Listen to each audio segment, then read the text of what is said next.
सूरज की सबसे पहली किरण गंगा की लहरों को अपनी सुनहरी चादर में लपेट रही थी। सर्द मौसम में आसमान में धुंध का हल्का घेरा फैला हुआ था। घाट पर भजन कीर्तन की गूंज हर कोने में सुनाई दे रही थी। यह महाकुंभ का वह विशेष दिन था जब लाखों श्रद्धालु पवित्र गंगा में डुबकी लगाकर अपने पापों का प्रायश्चित कर रहे थे। गंगा के किनारे का वातावरण अद्भुत था। साधु संतों की टोली, नागा बाबाओं के झुंड और हर जगह से आए तीर्थ यात्रियों का विशाल जमावाड़ा देखकर मानो समूचा ब्रह्मांड गंगा की गोद में समा गया हो। दोस्तों, आगे बढ़ने से पहले वीडियो को लाइक करके कमेंट बॉक्स में हर हर महादेव ज़रूर लिखें। इन्हीं संतों के बीच एक विशेष व्यक्ति की उपस्थिति सबका ध्यान अपनी ओर खींच रही थी। अघोरी साधु भैरवनाथ का रूप अद्वितीय वस्त्रों में नहीं, बल्कि उनका पूरा शरीर और जटाजूट सिर राख से ढका हुआ था। उनकी आंखें इतनी प्रभावशाली थी मानो वह हर किसी के मन की गहराई को पढ़ सकती हों। गले में नरमुंडों की माला थी और हाथ में त्रिशूल उन्हें और भी रहस्यमय बना रहे थे। भीड़ उनके चारों ओर इकट्ठी थी। कुछ लोग उनके चरण छू रहे थे तो कुछ उनका यह रूप देखकर उनके करीब जाने की हिम्मत भी नहीं कर पा रहे थे। साधु ने धीरे धीरे गंगा की ओर कदम बढ़ाए। उन्होंने गंगा में स्नान के लिए प्रवेश किया और जैसे ही पानी में डुबकी लगाई, ऐसा लगा मानो गंगा की लहरें खुद ही खुद उन्हें स्वीकार कर रही हो। और उनके कदम पड़ते ही चारों तरफ इकट्ठा हुए लोग हर हर महादेव का जयघोष करने लगे। इसी बीच अचानक पुलिस का एक बड़ा दल घाट पर पहुंच गया। सिपाहियों की वर्दी और उनकी गाड़ियों के शोर ने माहौल को गंभीर बना दिया। भीड़ ने पीछे हटना शुरू कर दिया था, लेकिन भैरवनाथ वहीं शांत खड़े रहे, जैसे उन्हें इन सब का आभास पहले से हो गया हो। पुलिस इंस्पेक्टर ने भीड़ की ओर देखते हुए आवाज लगाई, यह अघोरी लोगों को ठग रहा है, इसे तुरंत गिरफ्तार किया जाएगा। भीड़ में हलचल मच गई। कुछ लोग विरोध करने लगे तो कुछ आपस में कानाफूसी करते हुए चुपचाप तमाशा देख रहे थे।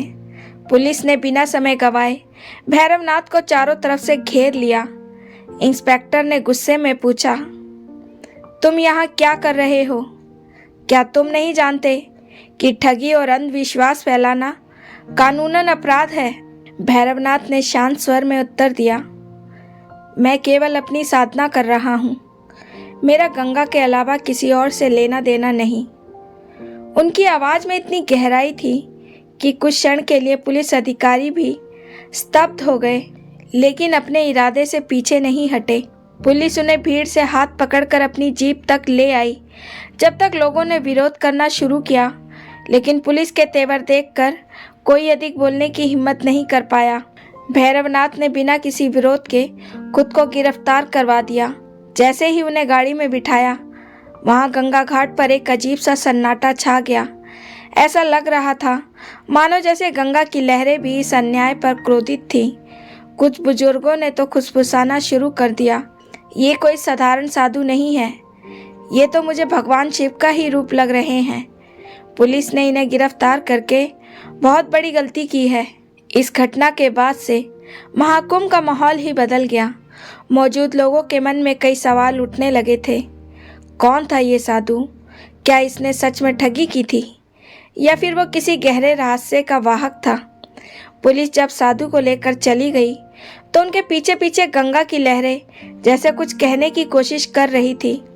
पुलिस की गाड़ी महाकुंभ के शोर से दूर होती चली गई और गाड़ी में सन्नाटा पसरा हुआ था। अघोरी भैरवनाथ गहरी शांति के साथ बैठे थे। उनकी आंखें बंद थी, मानो वो बैठे बैठे ही इस संसार से परे कहीं विचरण कर रहे हों। इंस्पेक्टर राठौड़, जो अपने कठोर रवैये के लिए प्रसिद्ध था, उन्हें घूरते हुए बोले, तुम जैसे लोगों ने धर्म के नाम पर भोले भाले लोगों को मूर्ख बना रखा है। अब सच बोलने के लिए तैयार हो जाओ। जैसे ही भैरवनाथ ने अपनी आंखें खोली, उनकी नज़रें इतनी तीक्ष्ण थी कि राठौड़ एक पल के लिए असहज हो गए, लेकिन वह अपनी भूमिका निभाने में पीछे नहीं हटे। जैसे जैसे गाड़ी जेल की ओर बढ़ रही थी, राठौड़ बार बार साधु से सवाल कर रहे थे, आज तक तुमने कितने लोगों को ठगा है? ये सब किसके कहने पे कर रहे हो? लेकिन साधु ने कोई उत्तर नहीं दिया। वह चुपचाप बैठे रहे, जैसे उन पर उसकी बातों का कोई असर नहीं हो रहा था। इधर साधु की चुप्पी इंस्पेक्टर के लिए और भी असहनीय हो रही थी। इंस्पेक्टर के दिमाग में महाकुंभ में घटी सारी घटनाएं घूमने लगीं। सुबह ही कई तीर्थ यात्रियों ने शिकायत की थी कि भैरवनाथ नाम का एक अघोरी साधु पूजा पाठ और गंगा स्नान के नाम पर लोगों से धन और गहना ठग रहा है। कुछ महिलाओं ने आरोप लगाया था कि उन्होंने अपने बच्चों के इलाज के लिए साधु को बड़ी रकम दी, लेकिन उसने बदले में केवल राख और माला थमा दी। एक आदमी ने तो ये भी दावा किया कि साधु ने अमीर बनने का झांसा देकर उसकी संपत्ति हड़पने की कोशिश की। इन सब शिकायतों के आधार पर पुलिस ने तुरंत कार्रवाई की और जल्द से जल्द साधु को गिरफ्तार करने घाट पर पहुंच गई। साधु को जेल में ला करके ऐसी काल कोठरी में डाल दिया गया जहां घना अंधेरा और मोटी मोटी लोहे की सलाखें थीं। दीवारों पर जमी हुई काई उस जगह की दुर्दशा को बयान कर रही थी। साधु ने कोठरी के भीतर प्रवेश करते ही अपनी आंखें बंद की और एक कोने में बैठ गए। उस कोठरी के पास एक सिपाही की ड्यूटी लगा दी गई। जब उन्हें कोठरी में ले जाया जा रहा था, जेल के अन्य कैदी उन्हें अजीब नज़रों से देख रहे थे। कुछ लोग आपस में बातें कर रहे थे, कहीं यह हमारे लिए कोई परेशानी तो नहीं खड़ी कर देगा। पुलिस स्टेशन के अधिकारी भी भैरवनाथ को लेकर संशय में थे। इंस्पेक्टर राठौड़ ने अपने प्रशासन से कहा, कुछ भी हो, मुझे इस आदमी से सच उगलवाना है। यह सब सुनकर भैरवनाथ ने कोई विरोध नहीं किया। उन्होंने अपनी आंखें मूंद ली और ध्यान में लीन हो गए। अब जेल के भीतर अचानक एक अजीब सी हलचल होने लगी। ऐसा लग रहा था जैसे समय थम गया हो। पुलिसकर्मी जो अक्सर कठोर और निष्ठुर रहते थे, अचानक भैरवनाथ को लेकर असमंजस में आ गए। धीरे धीरे उन्होंने यह महसूस करना शुरू कर दिया कि भैरवनाथ की उपस्थिति कुछ अद्भुत और रहस्यमयी है। तभी वहां पर एक विचित्र घटना घटी। कोठरी के पास ड्यूटी कर रहे सिपाही ने देखा कि उस साधु के चारों ओर हल्का हल्का प्रकाश फैल रहा है। पहले तो उसने उसे अपनी आंखों का भ्रम समझा और नज़रअंदाज कर दिया, लेकिन जल्द ही पूरे जेल में एक अजीब सी शांति छा गई। आमतौर पर रात में जिन कैदियों के चिल्लाने और झगड़ने की आवाज़ें सुनाई देती थी, वो पूरी तरह बंद हो गई। कुछ कैदियों ने दावा किया कि उन्होंने साधु को कोठरी के अंदर ध्यान करते समय हवा में तैरते हुए देखा है। पुलिस अधिकारी इस पर यकीन नहीं कर पा रहे थे, लेकिन उन्हें भी ये अनुभव कुछ अजीब लगा। महाकुंभ में साधु की गिरफ्तारी की खबर तेजी से फैल गई। लोग अब पुलिस के इस कदम पर सवाल उठा रहे थे। कई श्रद्धालु मानते थे कि भैरवनाथ ठग नहीं हो सकते, उन्हें हमसे कुछ भी नहीं चाहिए।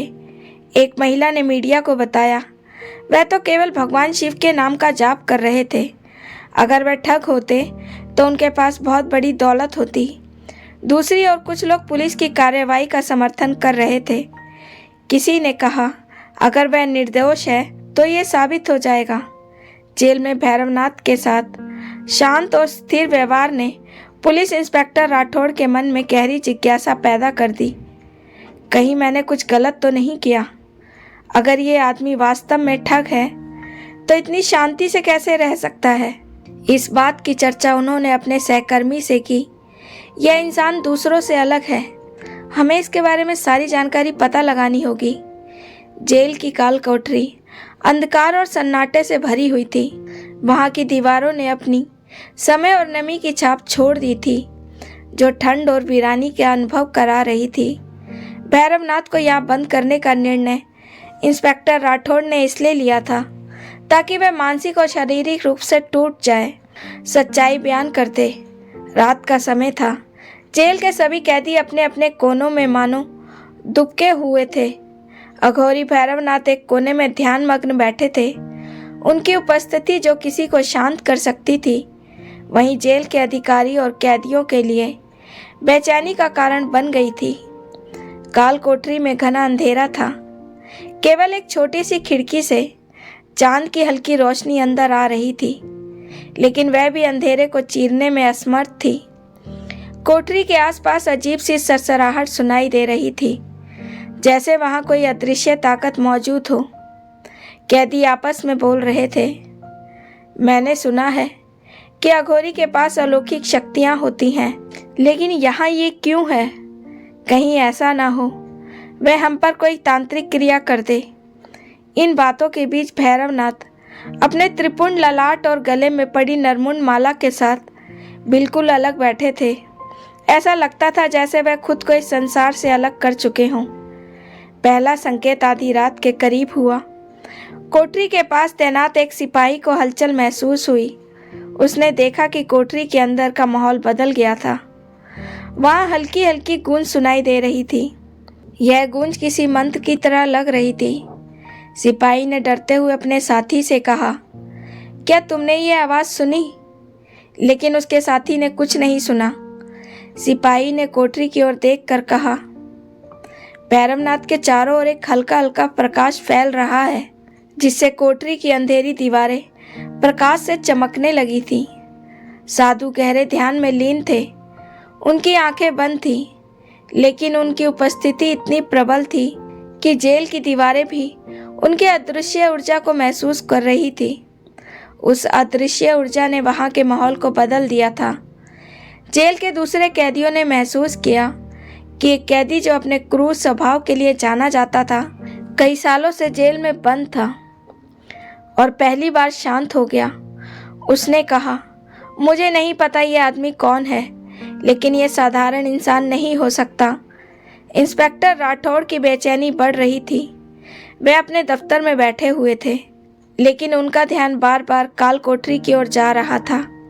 उन्होंने अपने सहयोगी से कहा, मुझे समझ में नहीं आता, ये आदमी इतना शांत क्यों है? कोई तो कारण होगा। क्या पता ये ठग हो या इससे भी कुछ बड़ा। राठौड़ ने खुद जाकर कोठरी का मुआयना करने का निश्चय किया। जैसे ही वह कोठरी के पास पहुंचे, उन्होंने साधु के चारों ओर फैले उस हल्के प्रकाश को देखा। राठौड़ जी ये सब देखकर अपने आप को थका हुआ महसूस कर रहे थे। उन्हें ऐसा लग रहा था जैसे वह साधु की ऊर्जा से खींचे चले आ रहे हों। राठौड़ ने अपनी हिम्मत जुटाकर भैरवनाथ से पूछा, सच सच बताओ, तुम कौन हो? सच में तुम ठग हो या कोई तांत्रिक? यह सब तुम्हारी कोई चाल है? भैरवनाथ ने धीरे धीरे अपनी आंखें खोली। उनकी आंखों में एक अद्भुत चमक थी। वह बोले, मैं वही हूँ जो सबके भीतर है। इसका उत्तर अपने भीतर खोजो। राठौड़ इस उत्तर को सुनकर हैरान हो गए। उन्होंने साधु से और सवाल करने की कोशिश की, लेकिन साधु फिर से ध्यान अवस्था में चले गए। रात और गहरी हो चुकी थी। जेल के सभी कैदी सो चुके थे, लेकिन काल कोठरी के पास खड़ा सिपाही अब भी बेचैन था। अचानक जेल के अंदर एक जोर की आवाज़ हुई। ऐसा लगा जैसे दीवार के पीछे कुछ गिरा हो। सिपाही दौड़कर राठौड़ के पास पहुंच गया और कहने लगा, सर, वहाँ कुछ अजीब हो रहा है। कोठरी के अंदर से तेज आवाज़ें आ रही हैं। राठौड़ और अन्य अधिकारी तुरंत कोठरी के पास पहुंच गए। वहां पहुंचकर देखा कि कोठरी की सलाखें अपने आप हिल रही थी। कोठरी के अंदर भैरवनाथ के चारों ओर तेज रोशनी फैल रही थी। ऐसा लग रहा था जैसे कोठरी में कोई अदृश्य शक्ति काम कर रही हो। जेल के सोए हुए सभी कैदी अब तक जाग चुके थे। वह भयभीत होकर लगातार कोठरी की ओर देख रहे थे। कुछ साधु के बारे में नकारात्मक सोच रखने वाले अब उनके चरणों में गिरने को तैयार थे। एक कैदी ने कहा, यह कोई साधारण इंसान नहीं है। दूसरे ने पूछा, क्या यह भगवान शिव का अवतार है? रात का गहरा अंधकार जेल पर छा गया था। सन्नाटा इतना गहरा था कि केवल हवा की सरसराहट महसूस हो रही थी, लेकिन जेल के अंदर विशेष रूप से काल कोठरी के पास का माहौल असामान्य था। जेल के अन्य कैदी और सिपाही जो अब तक उस साधु के साथ एक साधारण इंसान की तरह व्यवहार कर रहे थे, उस स्थिति को देखकर विचलित होने लगे। काल कोठरी में पहले बड़ा चमत्कार हो चुका था। आधी रात बीत चुकी थी। जेल के सभी कर्मचारी और कैदी सोने का प्रयास कर रहे थे, लेकिन कोठरी के पास खड़ा सिपाही रह रहकर बेचैनी महसूस कर रहा था। उसने देखा कि कोठरी के अंदर से हल्की रोशनी फैल रही थी, जो धीरे धीरे सोने के समान सुनहरी और बर्फ की तरह सफ़ेद हो गई थी। सिपाही ने फिर से इंस्पेक्टर राठौड़ को बुलाने का फैसला किया। सर, आप जल्दी आइए, कोठरी में फिर से कुछ अजीब हो रहा है। राठौड़, जो पहले से ही अघोरी की उपस्थिति को लेकर चिंतित थे, तुरंत अपनी कुर्सी छोड़कर वहां पहुंच गए। कोठरी के पास पहुंचते ही राठौड़ ने देखा कि भैरवनाथ के चारों ओर तेज प्रकाश का एक घेरा बन चुका है। साधु अपनी ध्यान अवस्था में थे, लेकिन उसका प्रभाव वहां पर साफ दिखाई दे रहा था। जेल के और कैदी, जो पहले हिंसक और झगड़ालू थे, शांत हो गए थे। कई लोग साधु की ओर ध्यान मग्न होकर देखने लगे। एक कैदी, जिसने कई बार जेल के नियम तोड़े थे, फूट फूट कर रोने लगा और बोलने लगा, मैंने अपने जीवन में कई पाप किए हैं। मुझे लगता है ये साधु मेरी आत्मा को देखे जा रहा है। इंस्पेक्टर राठौड़ अपने कड़े व्यवहार के लिए जाने जाते थे। इस घटना को देखकर विचलित हो गए। अपने आप से कहा, क्या ये वाकई ठग है, या हमारे सामने कुछ ऐसा हो रहा है जो हमारी समझ से भी परे है। उन्होंने साधु बाबा को आवाज़ लगाई, पूछा, ये सब क्या हो रहा है? तुमने ऐसा क्या किया जो यहाँ का वातावरण अजीब हो रहा है? साधु ने धीरे से आंखें खोली। उनकी आंखों में गहराई और शांति थी। उन्होंने कहा, जो तुम देख रहे हो वह तुम्हारे भीतर का ही प्रतिबिंब है। डर तुम्हारी कल्पना है, और जो प्रकाश तुम्हें दिख रहा है यही सत्य है। रात के तीसरे पहर एक असाधारण घटना घटी। कोठरी में लगा भारी लोहे का दरवाजा, जिसे कई ताले लगाकर बंद किया गया था, अचानक जोर की आवाज के साथ खुल गया। यह सब देखकर सिपाही और कैदी हक्के बक्के रह गए। कैसे हुआ? राठौड़ ने गुस्से और डर के लहजे में चिल्लाते हुए कहा। साधु अपनी जगह शांत बैठे थे। उन्होंने कोई हरकत नहीं की, केवल कहा, जो बंद है वह खोला जा सकता है, और जो खोला गया है यह केवल सत्य का मार्ग दिखाने के लिए है। साधु के शब्दों के साथ ही जेल के भीतर एक अजीब सा दिव्य परिवर्तन महसूस हो रहा था। जैसे जेल अब केवल पत्थरों और लोहे की इमारत नहीं, बल्कि किसी तीर्थ स्थान में बदल गया हो। जेल में मौजूद कैदियों और सिपाहियों ने महसूस किया कि उनकी परेशानी और गुस्सा और अब वह स्वयं धीरे धीरे शांत हो रहे हैं।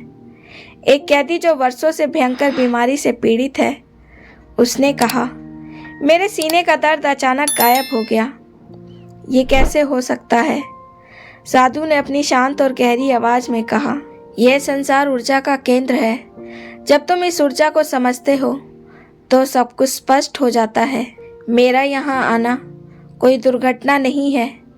मैं यहाँ तुम्हारे भीतर की शक्ति को जगाने के लिए आया हूँ, जिसने तुम्हें आनंदित कर दिया है। राठौड़, जो अब तक साधु को केवल एक ठग मानते थे, वह भी अब शांत हो गए। उन्होंने पहली बार महसूस किया कि ये साधारण साधु नहीं है। जेल का माहौल अब पूरी तरह बदल चुका था। हर कोई अगली रात की प्रतीक्षा करने लगा।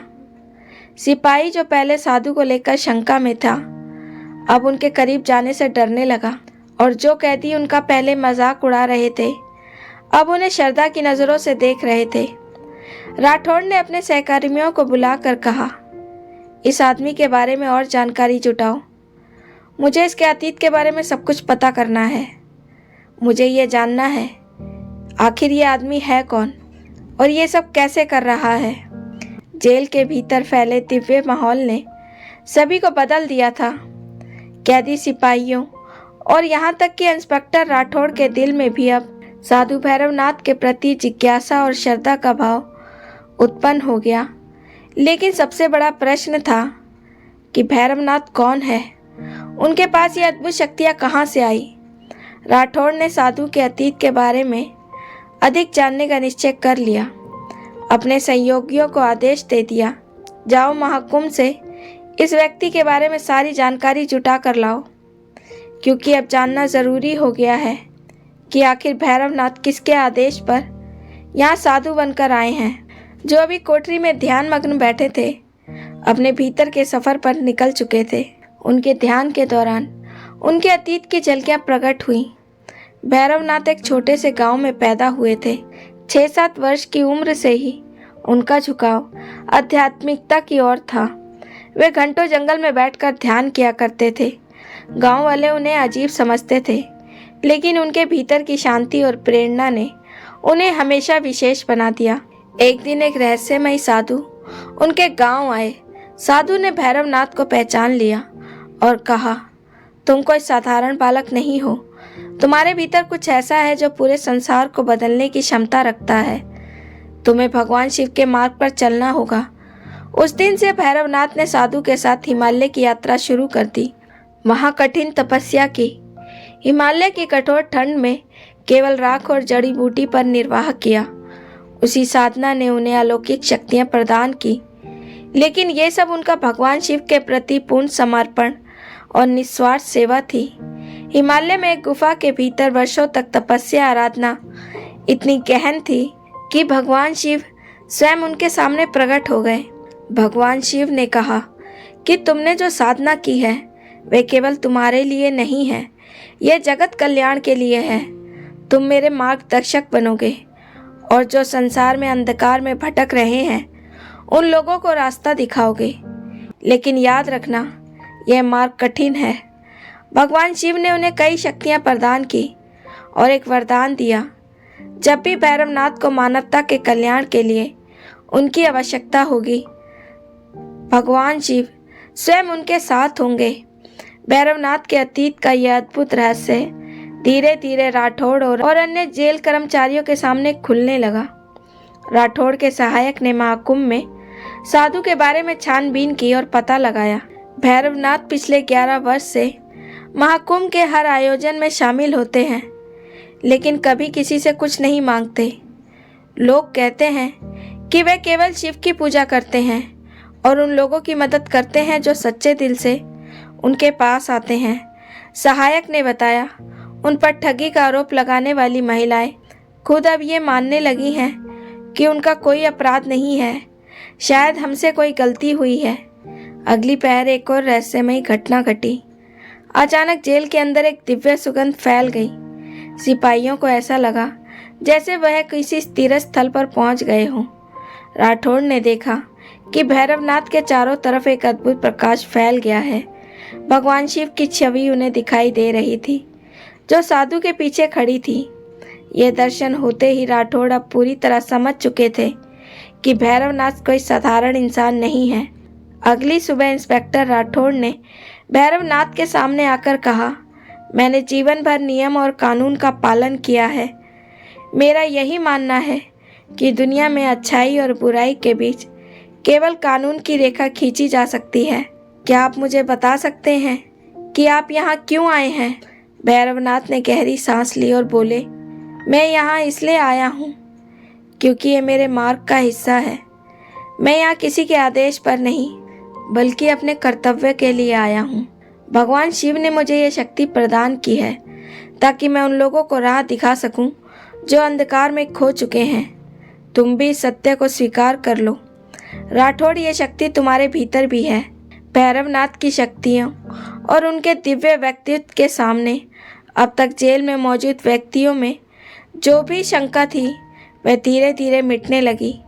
पुलिसकर्मी और कैदियों के दिल में उनके प्रति सम्मान और श्रद्धा का भाव पैदा होने लगा था। जेल में कैदियों का व्यवहार आश्चर्यजनक रूप से बदलने लगा। जहां पहले कैदी एक दूसरे से झगड़ा कर रहे थे, अब वे शांत हो गए, कुछ तो ध्यान लगाने लगे। राठौड़ ने यह परिवर्तन देखकर कहा, यह आदमी कोई साधारण इंसान नहीं है। इसकी मौजूदगी ने जेल का माहौल बदल दिया।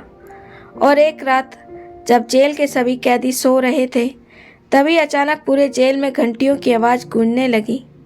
यह आवाज़ इतनी मधुर थी कि हर कोई मंत्रमुग्ध हो गया। कैदियों और पुलिसकर्मियों ने देखा कि भैरवनाथ के चारों ओर फिर से एक तेज प्रकाश फैल गया है। इस पर यह प्रकाश इतना प्रबल था कि जेल की दीवारें तक सुनहरी दिखने लगी। अगली सुबह राठौड़ ने भैरवनाथ से पूछा, आपने ये सब कैसे किया? भैरवनाथ ने मुस्कुराते हुए कहा, यह तो केवल प्रारंभ है। हर आत्मा के भीतर ये शक्ति है और यह तुम पर निर्भर करता है कि तुम इसे कैसे जागृत करोगे। राठौड़, जो हमेशा एक कट्टर पुलिस अधिकारी थे, अब अपने भीतर बदलाव महसूस कर रहे थे। उन्होंने महसूस किया कि वह एक बड़े सत्य के सामने खड़े हैं जिसे अब तक नज़रअंदाज कर रहे थे। भैरवनाथ की रहस्यमयी शक्तियाँ और जेल में हुए परिवर्तन की खबरें जेल के बाहर फैलने लगी। पहले कई लोग जो उनके विरोध में थे अब उन्हें भगवान का रूप मानने लगे। इसी बीच एक महिला जेल पहुंची। उसकी उम्र लगभग 55 साल थी। उसके चेहरे पर गहरी चिंता झलक रही थी। उसने जेल अधिकारियों से कहा, मुझे भैरवनाथ से मिलना है। मुझे उनके खिलाफ गवाही देनी है क्योंकि यह गवाही सब कुछ बदल सकती है। राठौड़ ने महिला को भीतर बुलाया। उसने कहा, मेरा नाम सावित्री शर्मा है। मैं वही हूँ जिसने भैरवनाथ पर ठगी का आरोप लगाया था, लेकिन अब मैं सच बताना चाहती हूँ। सावित्री शर्मा ने बताया कि उसके बेटे की हालत बहुत खराब थी। डॉक्टरों ने उसे जवाब दे दिया था। तब उसने भैरवनाथ से मदद मांगी थी। भैरवनाथ ने उसके बेटे को केवल भस्म दी और कहा, विश्वास रखना होगा। मेरे बेटे का इलाज किसी डॉक्टर ने नहीं बल्कि उनके दिए हुए भस्म ने किया है। सावित्री शर्मा ने कहा, मुझे लगा कि यह सब उनका कोई चमत्कार नहीं बल्कि एक संयोग है, इसीलिए मैंने उन पर ठगी का आरोप लगाया। लेकिन अब मुझे समझ आ गया है, यह सब भगवान शिव की कृपा थी जो उनके माध्यम से मेरे बेटे तक पहुंचाई गई। सावित्री शर्मा की गवाही सुनने के बाद राठौड़ और अन्य अधिकारी हैरान रह गए। राठौड़ ने भैरवनाथ से पूछा, आपने इस बारे में पहले कुछ क्यों नहीं कहा? भैरवनाथ ने शांत स्वर में उत्तर दिया, सत्य को प्रमाणित करने की आवश्यकता नहीं होती, वह स्वयं प्रकट हो जाता है। भैरवनाथ की सच्चाई अब स्पष्ट हो चुकी थी, लेकिन यह कोई अंत नहीं था। जेल से उनकी रिहाई का आदेश आ चुका था, पर इसके साथ ही समाज और धर्म के प्रति उनके कर्तव्यों की अग्नि परीक्षा भी शुरू होने वाली थी। जब भैरवनाथ को जेल से बाहर लाया गया तो बाहर एक विशाल भीड़ उनका इंतजार कर रही थी, जिनमें कुछ आलोचक थे और कुछ उनके समर्थक। लोगों के मन में कई सवाल थे। क्या यह साधु सचमुच दिव्य शक्तियों का धनी है या इसका दिखावा है? जेल से निकलने के बाद हर एक प्रभावशाली धार्मिक व्यक्ति ने भैरवनाथ को चुनौती दी, यदि तुम सच में भगवान शिव के भक्त हो और उनकी कृपा तुम पर है तो इसे सिद्ध करो। हमारे समाज में बहुत कुछ हो रहा है। अगर तुम्हारे पास सच में कोई शक्ति है तो इसे समाज के कल्याण के लिए उपयोग करो। भैरवनाथ ने शांत स्वर में कहा, शक्ति का प्रदर्शन करना उसका अपमान है, लेकिन अगर यह समाज के हित के लिए है तो मैं इस चुनौती को स्वीकार करता हूँ। पहली चुनौती के रूप में भैरवनाथ को एक गरीब गांव में ले जाया गया, जहां एक गंभीर महामारी फैली हुई थी। गांव वालों ने उससे मदद की गुहार लगाई। भैरवनाथ ने गांव में प्रवेश किया और अपनी साधना से जल डालकर औषधि में परिवर्तन कर दिया और इसे पीने का निर्देश दिया। कुछ ही दिनों में गांव वालों की तबीयत में सुधार होने लगा। इस घटना ने भैरवनाथ के प्रति जनता की आस्था को और भी मजबूत कर दिया। लोग उन्हें अब केवल एक साधु नहीं बल्कि शिव का दूत मानने लगे। गांव में अपनी पहली परीक्षा में सफल होने के बाद भैरवनाथ ने महाकुंभ की ओर लौटने का निश्चय किया। अब यह वापसी केवल उनके लिए नहीं थी बल्कि उन हजारों लोगों के लिए थी जो एक नई आशा का प्रतीक बन चुकी थी, जो उनका अनुसरण कर रहे थे। जैसे ही भैरवनाथ महाकुंभ की ओर बढ़े, उनके पीछे पीछे चलने वाले अनुयायियों का एक विशाल कारवां बन गया था।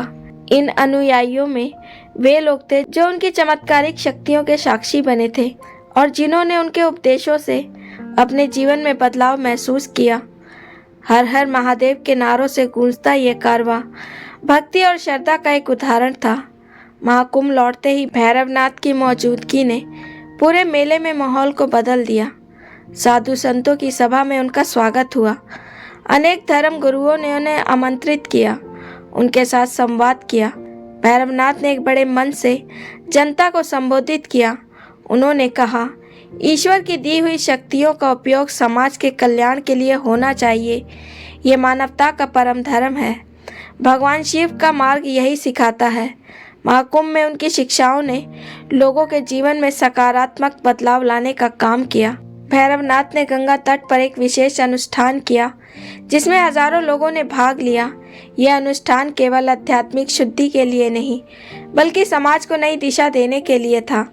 महाकुंभ के समापन के साथ ही भैरवनाथ ने संकेत दिया कि उनकी यात्रा अभी समाप्त नहीं हुई है बल्कि यह तो एक आरंभ है। जब तक संसार में अज्ञान और पीड़ा है तब तक मेरा कर्तव्य समाप्त नहीं होगा।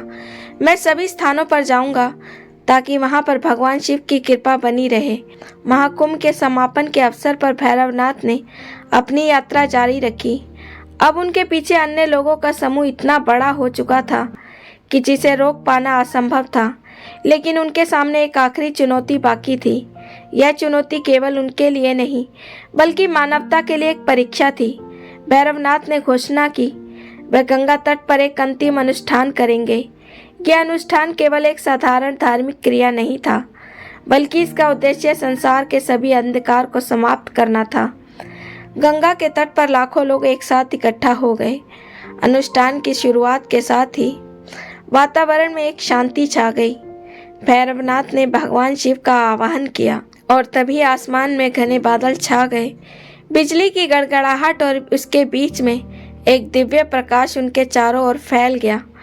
अनुष्ठान के दौरान भगवान शिव ने स्वयं प्रकट होकर भैरवनाथ को आशीर्वाद दिया। उनको कहा, तुमने अपनी साधना और कर्तव्य निष्ठा से यह सिद्ध कर दिया कि तुम मेरे सच्चे अनुयायी हो।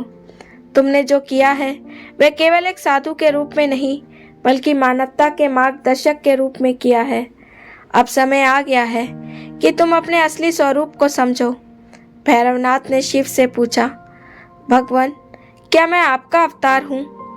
भगवान शिव ने मुस्कुराते हुए कहा, तुम मेरे अवतार नहीं बल्कि मेरे संदेश वाहक हो। हर इंसान में मेरा अंश है और तुमने इसे जागृत करके दिखा दिया। यही तुम्हारा सत्य है। भगवान शिव के प्रकट होने और उनके आशीर्वाद के कारण भैरवनाथ ने अपने अनुयायियों को संबोधित किया। उन्होंने कहा, हम सभी में दिव्यता है। भगवान शिव हर जगह है और हम सभी उनके अंश हैं। यह संसार हमारा कर्तव्य है। यह हमारी कर्म भूमि है और इसे हम केवल अपने कर्मों से सुधार सकते हैं। अनुष्ठान के बाद भैरवनाथ ने अपने अनुयायियों से विदा ली और कहा कि अब समय आ गया है कि हर इंसान को अपने भीतर की शक्ति को पहचान कर संसार को बेहतर बनाना होगा। उनकी विदाई ने लोगों के दिलों में एक गहरा प्रभाव छोड़ा कि सच्ची भक्ति, सच्ची शक्ति हमारे भीतर है।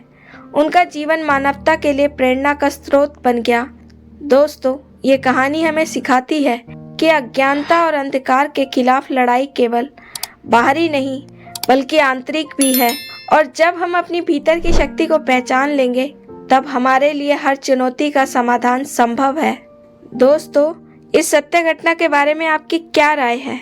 लाइक और कमेंट करके ज़रूर बताएं और चैनल को सब्सक्राइब करना बिल्कुल ना भूलें। मिलते हैं एक और नई सत्य घटना के साथ। बहुत बहुत धन्यवाद। हर हर महादेव।